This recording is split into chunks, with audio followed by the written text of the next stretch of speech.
I said, boom, wagwan, bruv. Welcome back to another installment of Edutainment. How are y'all doing today? Hopefully you're doing more, saying less. Cadet. Oh my God, what is that? Oh my God, what is that? And keeping that same energy. I want to thank y'all for gracing me with your time. I do not take it for granted.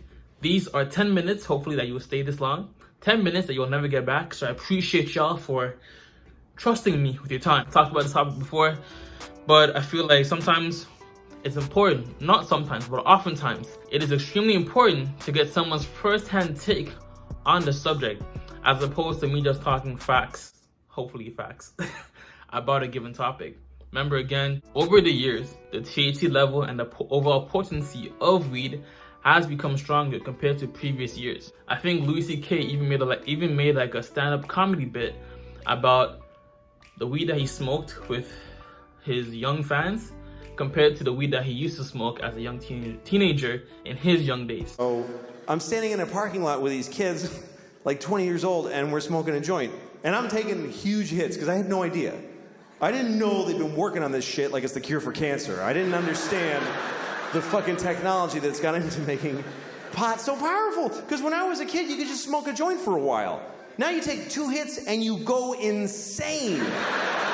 It's not doable anymore. So overall, the potency and the strength of weed has gotten stronger. And as a result, its toxicity and potential addictiveness can coincide with that. Remember, the age you started smoking, how often you smoke, all of these play a factor in how likely you are to be addicted. So when someone tells you that they feel like they're addicted to it or they're smoking too much, you should not just say, oh, weed is not addictive. But you should actually have a diagnosis of that person. You should ask them, how often are you smoking? What type of weed are you smoking? And then you'll get a better picture as to how weed is really affecting their life. But to just make one snap diagnosis of that person after they've trusted you or they've confided in you, nope, not fam. But this is Lil Scrappy talking about his rehab for marijuana. And yes, people can and do go to rehab for marijuana. Marijuana comes in as third behind tobacco and alcohol for substances that are used daily by people. So the question about weed being addictive is definitely valid.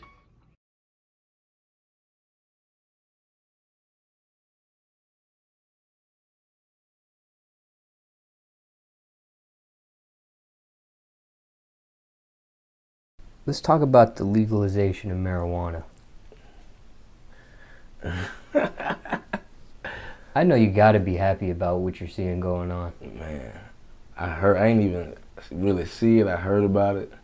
Like they trying to legalize medical marijuana in Atlanta, but after they do that, it's gonna be legalized. Period. You know what I'm saying? Because it's so much of an income. You know, it's the income. You know what I'm saying? Like they did the what they call that shit? The prohibition. What is it called? Prohibition. Prohibition with the alcohol, and you know they tried to keep it out so much that it destroyed the fucking income, the whole United States, the way everybody make money. You know what I'm saying? So when they actually fuck with this shit, the United States got back on their feet and we were popping. You know what I'm saying? So they gotta jump that shit out. Although governments do make money off of marijuana, my hypothesis, I have no factual information to talk about this, but this is my hypothesis, is the fact that pharmaceutical companies saw the production and growth of marijuana as competition.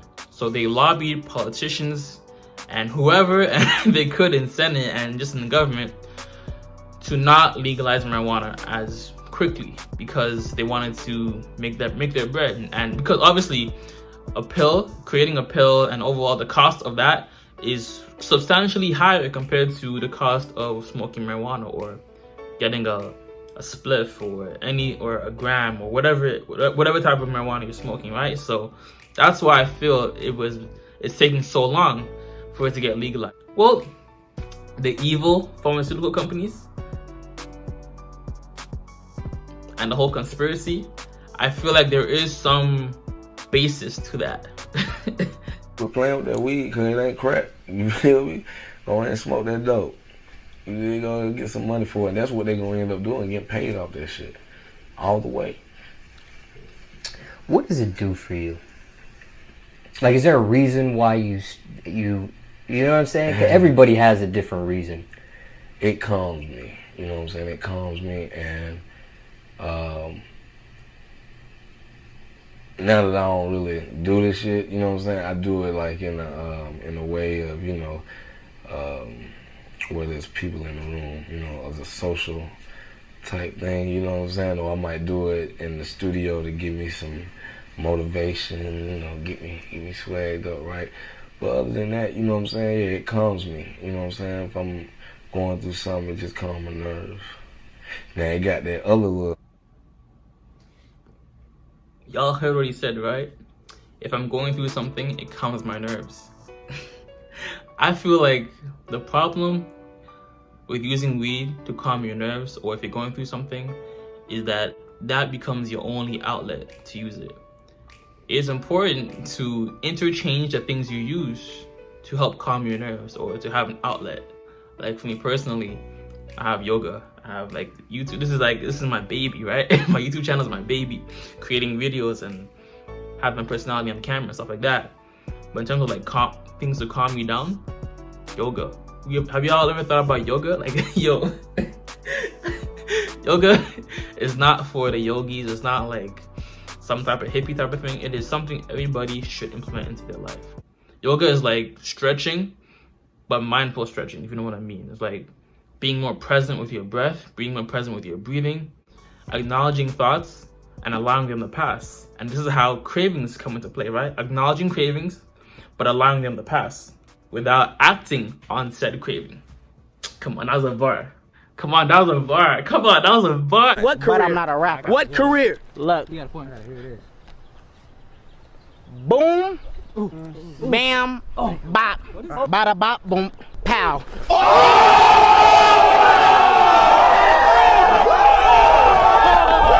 That was, ooh. Acknowledging cravings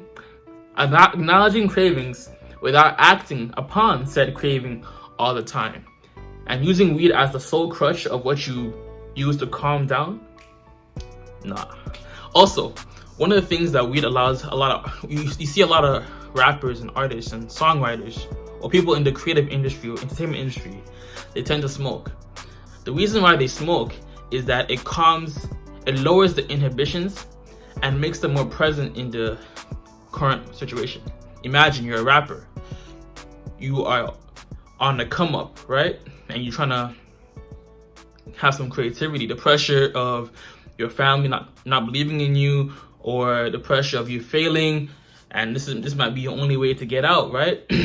Having that type of pressure could derail your creative pursuits. Or on the other side of things, you have made a hit. You are making money, but there's the constant worry about falling off and no longer being relevant in your industry, right? Think about Lil Nas X, like what's going on right now, right? Or your favorite rapper. I always type in like, what happened to Nelly?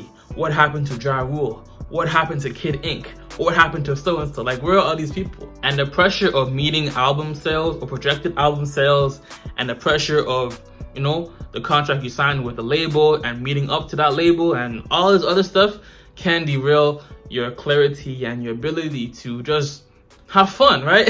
You were trying to be a rapper because you have fun with it. It makes you money, but it's also something that's supposed to bring you enjoyment. A lot of people in the entertainment industry can get lost in the sauce of the business and lose the enjoyment, and as a result, they lose their creative flow.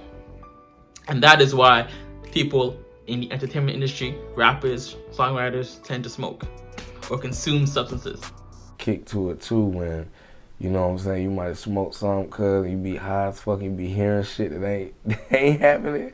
Then you start getting paranoid and shit. They be like, hold on, who the fuck outside? Cause you be high as fuck, you know what I'm saying? But you just gotta do that shit,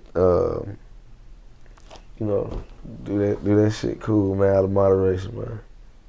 When you went to rehab, yeah, that was rehab for marijuana?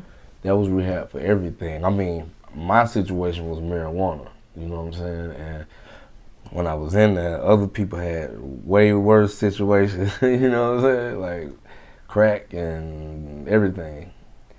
How hard was it for you to just stop cold turkey? Because I remember seeing you on the gram smoking cigars, like real tobacco, and I'm like, that's a huge difference from you. You know what I'm saying? It's a difference of do you want to be free or not? You know what I'm saying? It's you want to change your life and be somebody better. At least give yourself that chance. You know what I'm saying? Like, I want to see another side of it, and it felt good also. You know what I'm saying? Like, not being high feel good too.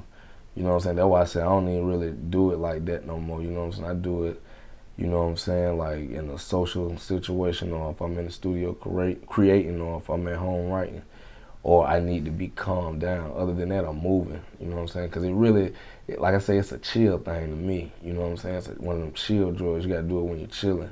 I can't do it before I'm finna go in and do something very important. That shit ain't finna happen.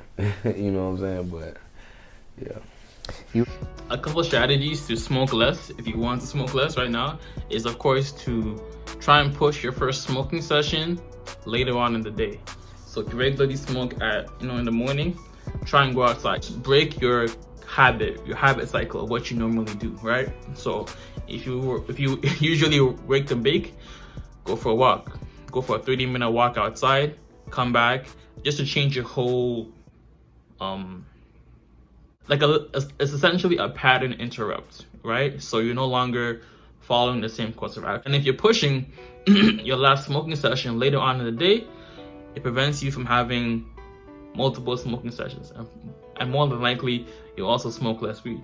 And if you actually want to save money on weed, actually buy less weed up front. Because if you have the weed on hand or in your house, somewhere in your house, more than likely you will smoke more of it, especially if you're constantly smoking every day right now, right? It is more difficult to go to the dispensary, wait in line, or wait for your local dealer, link up with him and get it, compared to it already being in your home and you have an extra. So you want to actually, you will actually save more if you have less in your house. Just, it's ironic, but it is true. We were talking about being paranoid and stuff like that before. What's the dumbest shit you think you've done being under the influence? I don't know if I ever did something dumb. I know I got like when I first started back smoking, man, like I was just like an idiot, cause I was like a square cuz that just started smoking again. That just started smoking. I was goofy as fuck, you know what I'm saying? I ain't do shit I wanted to do. I ate everything, you know what I'm saying?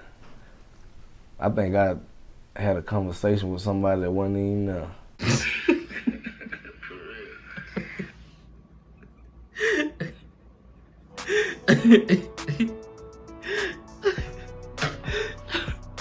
Hey man, like I said time and time again, nobody can tell you whether or not you have an addiction or you have an issue with weed.